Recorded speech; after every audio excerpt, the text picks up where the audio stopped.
People need to tune into Series 3 because there was such an intense cliffhanger at the end of Season 2. Series 3 particularly, we get a big insight into the mind of Spector. Daddy, look what I found! You're sucked into a world that you usually don't get a glimpse of.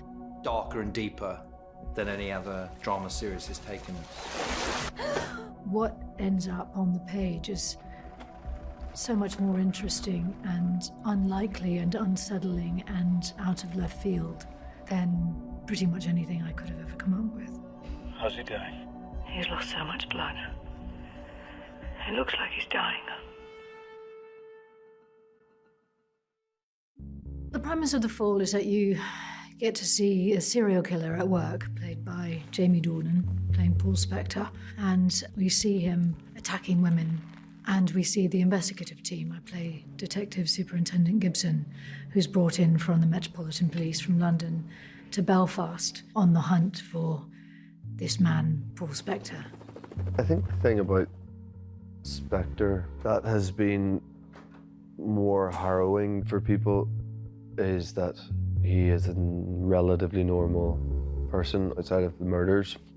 Could he really look like that? He isn't vilified from the offset as someone who is abhorrent. He induces fear in us, and ultimately his crimes do provoke repulsion. But what's gnawing away, and I think creating a greater sense of disturbance in the storytelling, is this sense that we have identified him as a human being. The Gibson-Spector relationship is strange. They have an equal obsession for each other. It's very much a cat and mouse dynamic. He's in hospital. He's incapacitated. And yet he's still infecting the lives of every person he comes into contact with. They've both caught each other out, surprised each other with their tactics. And I think that psychological interaction is titillating for them. There are also aspects to their personality which bring them together. The character of Gibson, as played by Gillian, is not a squeaky clean, perfect whiter than white police officer. She's a woman with her own problems and her own difficulties. She's very different from anything that I've read or seen before. I still find her elusive and mysterious, and that's not very often the case. Hi, Mum, and it's Daddy, please.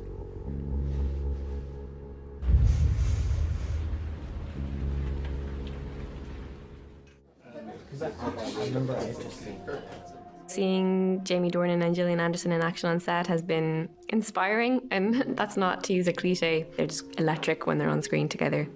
Have the courage of your convictions and admit that you remember it all.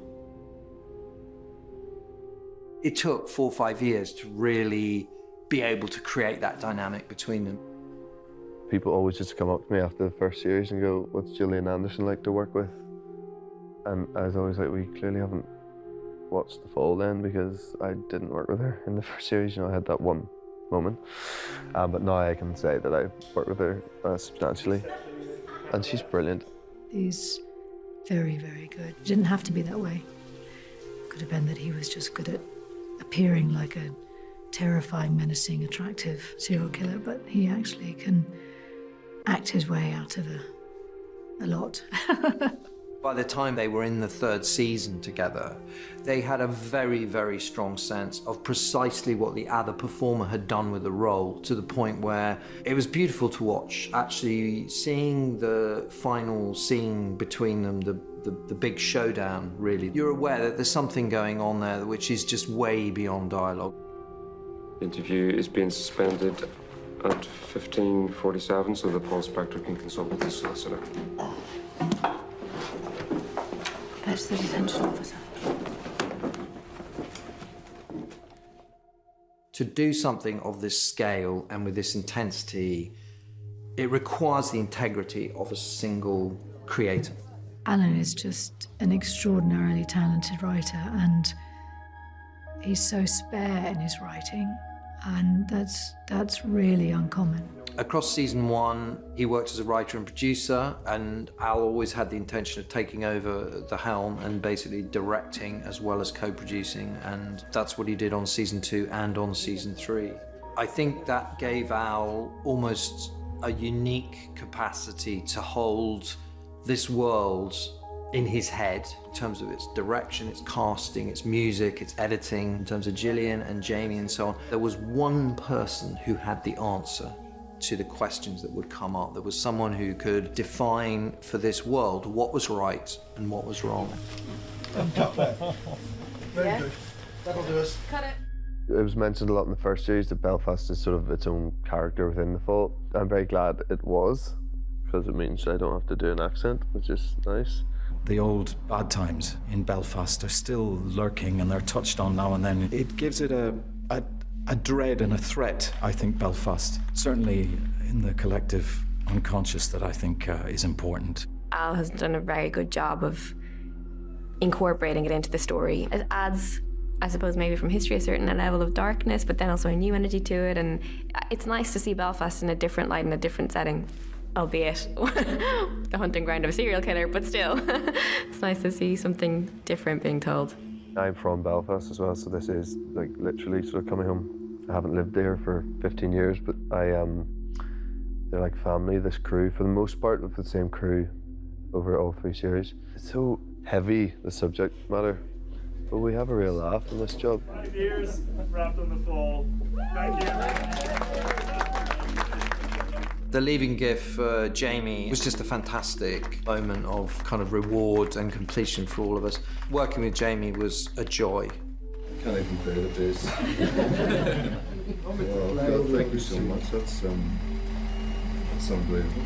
The gift of the guitar and the symbolism, it was just an opportunity for the crew and the rest of the cast to express their affection and their enjoyment of working with Jamie.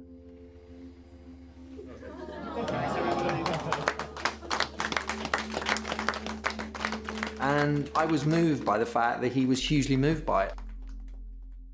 I think audiences have really connected with it because it's different. It's full of suspense and uncomfortable moments, which make for good viewing. This job, for me, is professionally the best thing that's ever happened to me.